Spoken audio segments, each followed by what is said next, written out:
lovelies, it's Sarah Leonard here from acatlikecuriosity.com, and welcome to another episode of my Curious Artcast. This is episode 8, and this particular Artcast is all about sisterhood. It's no secret to anyone who's been to my website that I do have my own sisterhood online, which is an artist's creative community. And that plays quite a big part, not just in my business, but also in my sort of day-to-day life.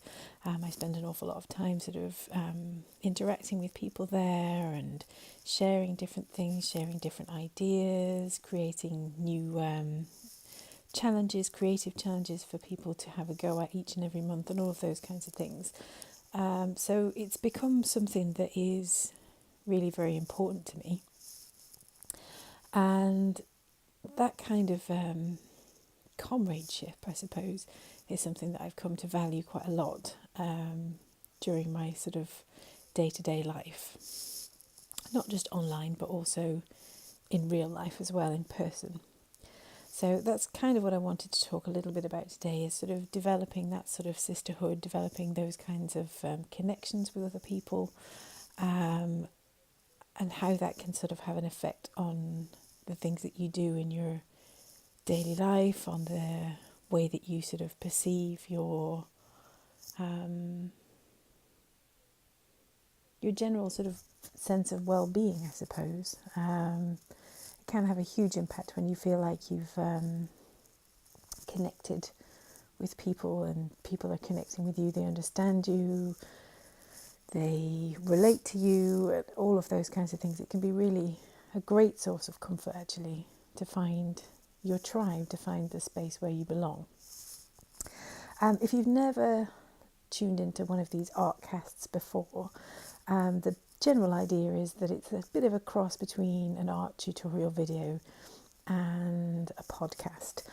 I do quite like podcasts. I have tried out quite a few different ones, but what I do find for myself is that my mind wanders because there's nothing visual to keep my eyes focused. I find that my mind wanders off and I do miss whole chunks of the podcast.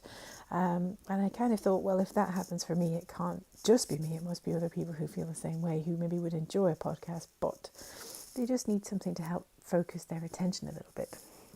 And so that's why I decided to create these little artcasts each and every month. There are a whole selection of them on YouTube and also on my website, acatlikecuriosity.com, on my Artcasts page. So feel free to check out more episodes if you enjoy this one. I definitely would recommend them to you.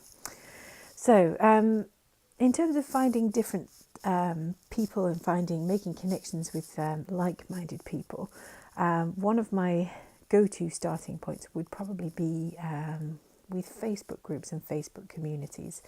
I've found those to be really, really helpful in terms of putting me in touch with people who I really have something in common with and who I really genuinely enjoy spending time with and listening to. It's a very low pressure way to sort of make friends using something like a Facebook group. It doesn't involve you having to go out and meet people in real life and all of the other teeny tiny things really that kind of get in the way of that, like, I don't know, finding somewhere to park, or is there a bus that would take me around that way, or is the weather good, or any of the other little concerns that might just kind of get in the way of the sort of the face-to-face kind of thing.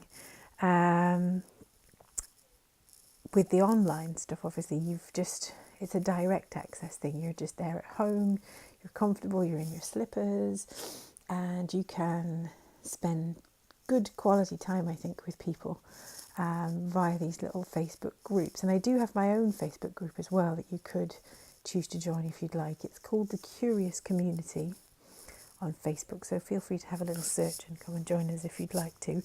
It's a great place to sort of keep up with people, keep in touch with people, and there are loads and loads of other ones as well. I've often joined Facebook groups that are linked to courses that I've done. So if I've done an art class, I'll join the Facebook group that goes with it, and you often find that you make really nice friends there with people who are all because they're all doing the same course, obviously they have something in common. They have a common interest or a common purpose or common beliefs, or it just sort of takes the guesswork out of it, because you kind of have an idea that, at least in terms of some aspects, you're already on the same page. You already think some of the same things, or you already enjoy some of the same things anyway as each other, because otherwise you wouldn't both have signed up to the same course.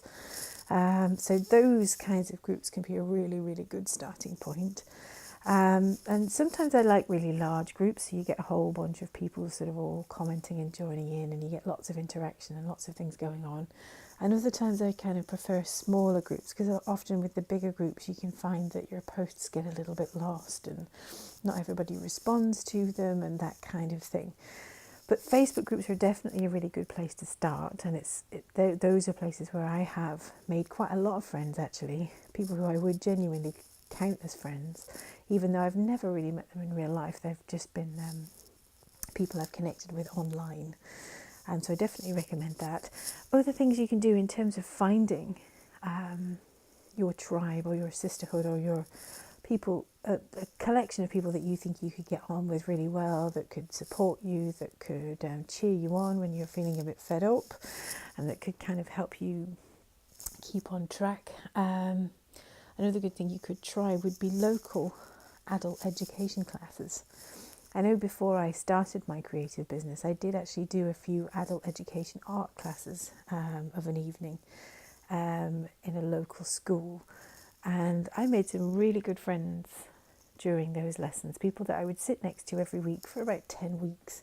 And we'd chat and talk and gossip whilst we were painting away. And it was just a really, really nice way to get to know, again, people that liked the same things as me. The fact that we'd both signed up for the same class meant that we were on the same page. We knew that we would get on well with one another.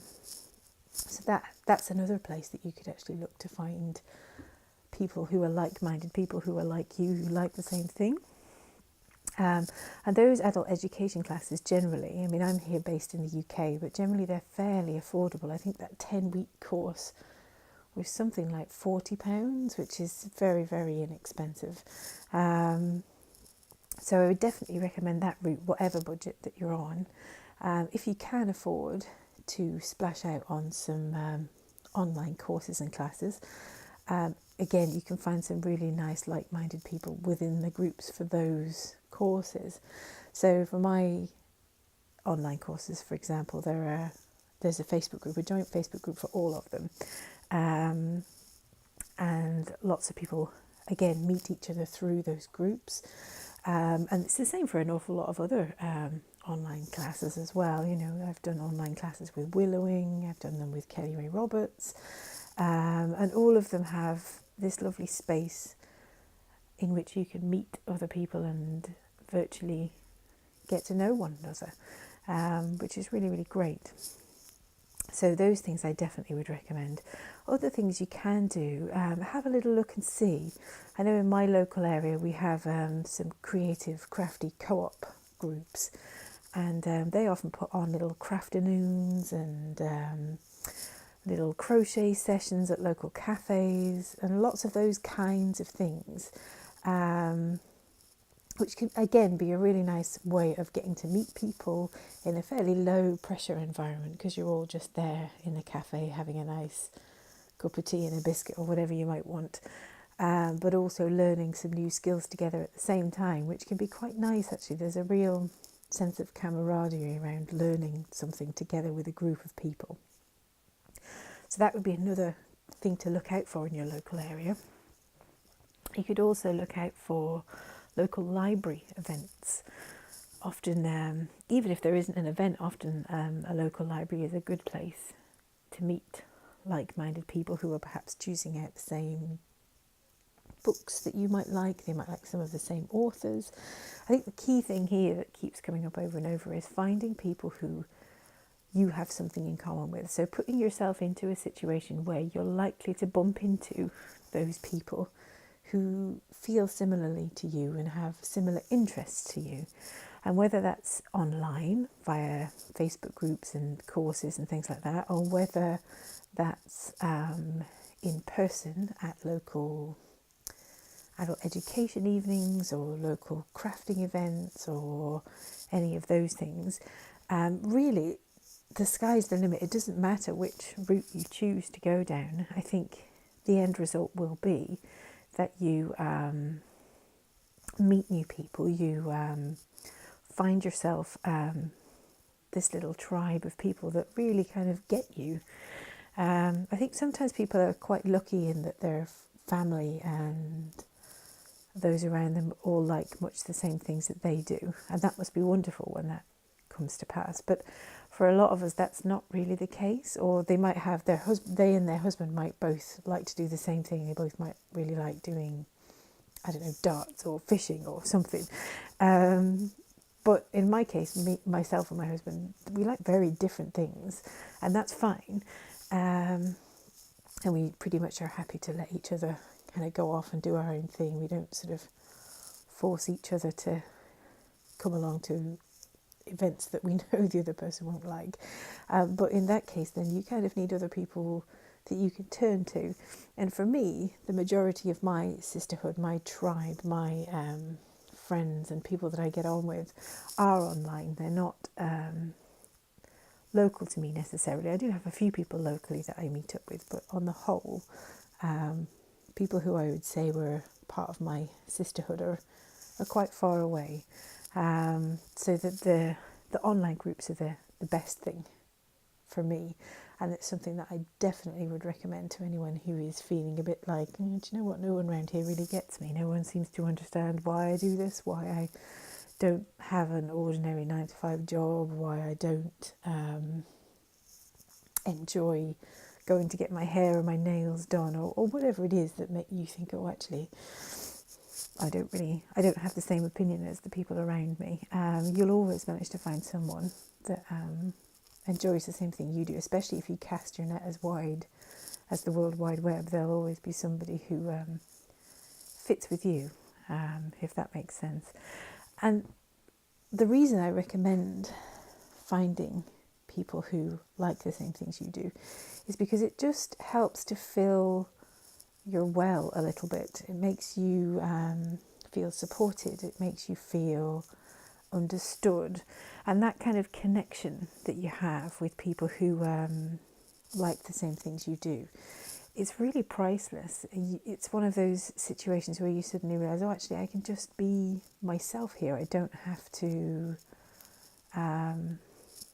do anything different. I don't have to be anyone different. I don't have to pretend to like this. I don't have to pretend to like that. I don't have to pretend that this is my favourite activity when really it isn't. I don't have to, all of those things they just drift away completely. They're not important anymore. You could be your real self, your true self, and you can reveal your real self and your true self without any fears or worries at all. If you're someone whose sort of sisterhood is perhaps something a little bit unusual, say, so for example, you might be into, I don't know, angels and crystals and healing and different things that I've started to get into recently. And I know fine well that a lot of the people that I know in my real everyday life wouldn't really understand all of that. They would find that a little bit strange. But I have found these online groups are really good because they're private. So anything I post in there is not then shared with other people who are on my Facebook, like my mum or anyone else. And that, again, that's another great sense of freedom. It's total, you can say what you want to say, be who you want to be, and not have to worry about it. And that's the beauty of sisterhood. I think that's the beauty of finding your tribe and finding your people and finding those who really, really understand you, is just that freedom to be exactly who you are and exactly who you want to be, even to be exactly who you want to be, even when you don't really know what that is. You might be struggling with that right now, and you might not be sure, and you might not be consistent, and you might be a walking contradiction at this stage because you're trying out different things and thinking of new things, and new ideas are popping into your mind all of the time. Having an online group of like-minded people under those circumstances is really, really important, I think, because it just helps support you on this constant journey. I think we're all constantly evolving and changing and journeying with our thoughts and beliefs and feelings. And I think sometimes it can be safer to sort of travel through those changes and contradictions with people at a little remove, people who are, on the other side of their computer, perhaps not as emotionally invested in you as you are, and therefore a little bit more open to the idea that you might change, that you might want to do things differently, that you might want to change your beliefs, because sometimes that can be hard on the people who know you really, really well in real life. They can find that quite tricky to cope with. So that's kind of my recommendation. If you're feeling a little bit lost and a little bit like you're not sure where you fit in, I would definitely recommend having a look online for a sisterhood or a tribe that can help support you on your journey. I would highly recommend my Curiously Gorgeous Sisterhood at acatlikecuriosity.com/the CGS. I would also highly recommend my free Facebook community, the Curious Community.